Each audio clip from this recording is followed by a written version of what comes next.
I thought my power was dying. No, just me. Well, not me. Not me dying. It's just me.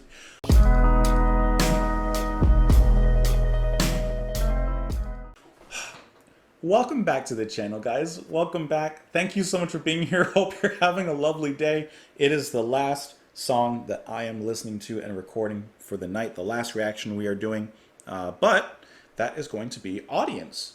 We're going to listen to The House on the Hill, which is the title track of the album of the same name, released in 1971.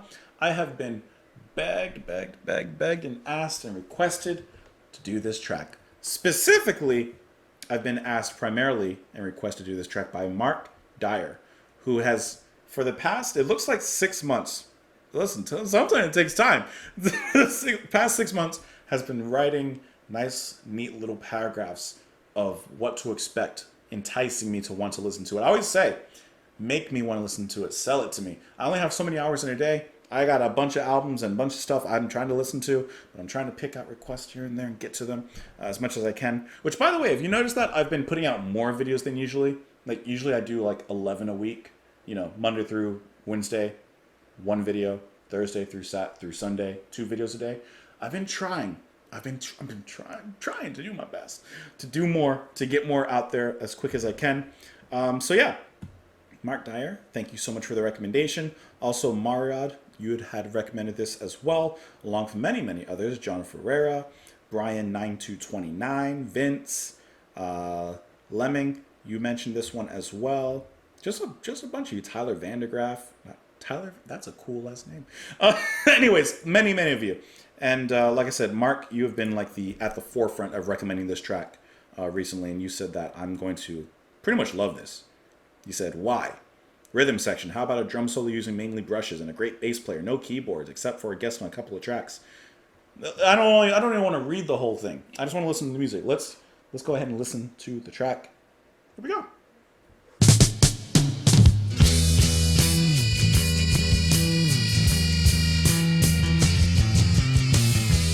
I like it already.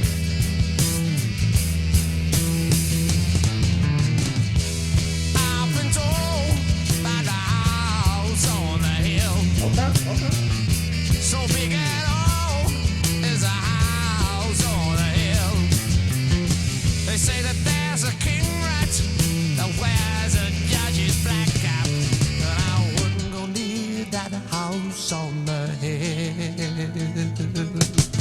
Okay. The story goes about the house on the hill. But when it snows round the house on the hill, the rat becomes a maiden, a soul endowed by Satan. And I wouldn't go near that house on the hill. As is a city in the house on the hill, she lures travelers into the house on the hill and charms them with her charms, and she fools on and devours them. And I wouldn't go near that house on the What? hill.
let's all take a moment. So I'll take just a moment to leave a comment and say thank you, Mark. I think we should all take a brief moment. Whatever your comment's going to be, just put thank you, Mark.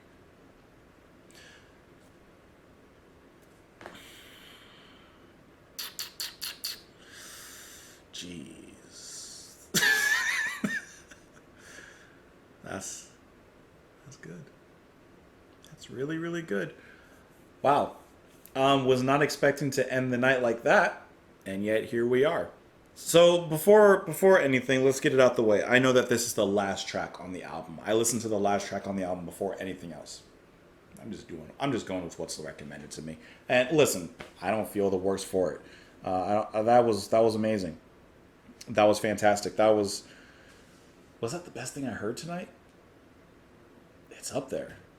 It might be. It might be the best thing I heard tonight in this recording session. That is fantastic.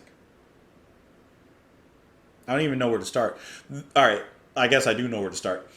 So stylistically, this kind of reminded me of Jethro Tull a little bit, and I'm talking way before like the flute came in, but before that, I was thinking kind of Jethro Tull. I was also kind of thinking a little bit of Black Sabbath or some sort of pre-metal kind of band. Because when was this released again? Did I say 1970? 71. 71, so early. And we're already getting magic like this. I mean, obviously, but it has a metal atmosphere without necessarily treading towards that distorted guitar. I don't want to say generic sound, but because it's not, but it sounds like heavy without necessarily having to go a certain heavy route. It doesn't have to explore that avenue specifically. The drumming, obviously, from the beginning, I'm already in. The bass playing, magical. The saxophone, so unexpected. Like, extremely unexpected with what's going on there. And then that little solo that happens in the middle as well was just, like, crazy. Hold on. My cat is at the door meowing to come in, and if I don't... Oh, you're going to let her in? She's screaming. Thank you. You can close her in, too, because she see, the cat comes in and just interrupt... And look, she's going to eat one bite, and then she's going to want to leave. That's what the cat does. Cats are fickle beasts. But that little isolated section where the saxophone is just playing and creating this kind of cosmic space is just so well done. The slight drum solo leading into it is fantastic. I mean, this is one of those songs. I thought she opened the door. Thank you. She came in for a second, and then I don't know what she wants. Listen, what's wrong, baby? She's being needy. Listen, She's- what's wrong, honey? She just wants to go back and forth. She's playing this game where she wants to interrupt the recording session. If the Wants door to come is in. closed, she wants to be in here, even if she doesn't really need to be in here. Right, because as soon as she got her food, she wanted to leave. But the track goes from heavy to soft. I like how the verse is only 3 stanzas, and then we're just left with instrumental bliss. And like, listen to how we take off in these moments. Sorry, the volume is probably a little bit loud. But doesn't he have kind of like a Black Sabbath, Ozzy Osbourne, but also an Ian Anderson kind of like style to him? It's like, it's rock, but it's also that metal snarl, like how they elongate certain words, like in the back of the mouth, on the rear of the tongue. A little bit of a nasally tone, but not like annoyingly nasal, like stylistically nasally. But listen to the beauty in some of these passages. Let me skip ahead. This is so beautifully classic. And I don't know, I think it's in a moment right around here, but you hear some distinct plucking or picking going on. I want to say that that's probably one of them, like, muting the guitar, but just plucking the strings, because you still hear the notes, but of course they don't ring out. There's no sustain at all on it. But this is just gorgeous. Beautiful drumming, just production-wise also is just wonderful. Everything is so greatly spaced out. The drumming, the different toms and the different hits actually sound like you're in an almost using words I don't even know. Like you're in an octagon because you're being hit like in a surround sound kind of way. I was going to try and use the descriptor for octagon. Octagonal. Sounds about right. You're surround sound. How about that? And like I said, this little solo spot here, It's kind of haunting. It's kind of scary. It's kind of eerie, which kind of going along with the lyrics. Yeah, you're gonna get a little bit of that. But then, how smoothly do they transition back into that? I know it's a first listen, but I can call that a perfect track. Sometimes you know, okay? It doesn't take more than one listen to know that that's a perfect track. It doesn't take more than one at all. That's Keith Gemmell on the saxophone, the recorder, the clarinet, the flute, Trevor Williams on the bass, Tony Connor on the drums, and Howard Worth on the guitar and the vocals. Absolutely fantastic from all of them. That is one of the best tracks I've heard recently. There's no doubt in my mind. Not even close. The lyrics. I've been told about the house on the hill, so high and old, the house on the hill. Say that there's a king rat who wears a judge's black cap, and I wouldn't go near the house on the hill. You don't go near that house. It's creepy. The story goes about the house on the hill that when it snows around the house on the hill, the rat becomes a maiden, her soul endowed by Satan, and I wouldn't go near the house on the hill. As is her sin, yeah, in the house on the hill, she lures travelers into the house on the hill, enchants them with her charms, then she falls on and devours them. And I wouldn't go near the house on the hill. I ain't never trusted no lady in a high castle, in a house on a hill, that's trying to lure you with her charms. You're going to end up eating up. It's not going to end well. I've seen this movie all too many times. Great track. Thank you, Mark. Thank you, everyone else, because there have been many, many, many people who've recommended this track. It's just the most recent and overly consistent person that I noticed was Mark recommending them. So thank you so much. Thank you for the recommendation. Fantastic track, though. I would love to know what you guys thought of it. You can let me know in the comments. You can follow me on Twitter. You can support me on Patreon. And that's the thing. That's it. I'll see you all later. Bye.